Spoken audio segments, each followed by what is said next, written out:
کیا آپ نے کبھی محسوس کیا ہے کہ جب ہم نیند میں جاتے ہیں تو گویا ہماری روح جسم سے جدا ہو جاتی ہے؟ یہ کوئی وہم نہیں ہے، قرآن کریم فرماتا ہے اللہ ہی ہے جو نیند کے وقت روحوں کو قبض کر لیتا ہے، اور جن کی موت کا فیصلہ نہیں کیا گیا ان کی روح کو واپس لوٹا دیتا ہے۔ گویا نیند ایک عارضی موت ہے۔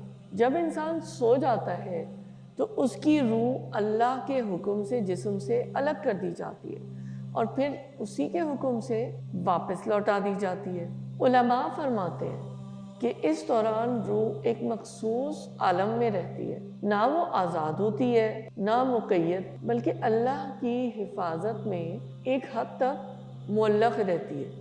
اس عالم میں خواب بھی بنتے ہیں، کچھ سکون کے، کچھ خوف کے، اور آپ نے یہ نوٹ کیا ہوگا جب انسان اچانک جھٹکے سے جاگتا ہے تو دراصل وہ لمحہ ہوتا ہے جب روح اپنے مقام امان سے واپس جسم میں پلٹ جاتی ہے۔ بعض اہل علم یہ بھی کہتے ہیں کہ اس دوران شیطانی قوتیں بھی انسان کو بہکانے کی کوشش کرتی ہیں۔ اگر اللہ کی حفاظت نہ ہو تو یہی وسوسے خوفناک خوف بن جاتے ہیں۔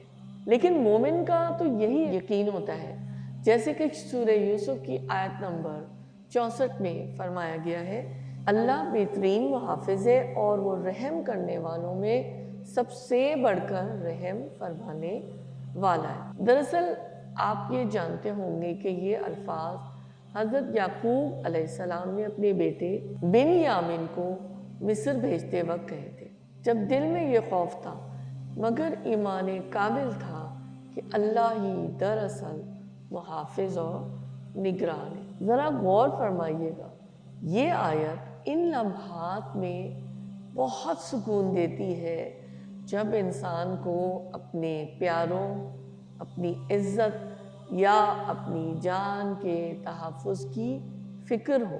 یاد دہانی کے طور پر حفاظت صرف اور صرف اللہ تعالیٰ کے ہاتھ میں۔ سوچئے، نیند کے چند لمحے ہمیں روز یہ حقیقت یاد دلاتے ہیں کہ زندگی اور موت کا فیصلہ صرف اور صرف اللہ کے ہاتھ میں ہے۔ تو ناظرین، اگلی بار جب آپ نیند میں جائیں تو اپنی روح کو اس رب کے سپرد کر کے سوئیں جو ہر روح کا محافظ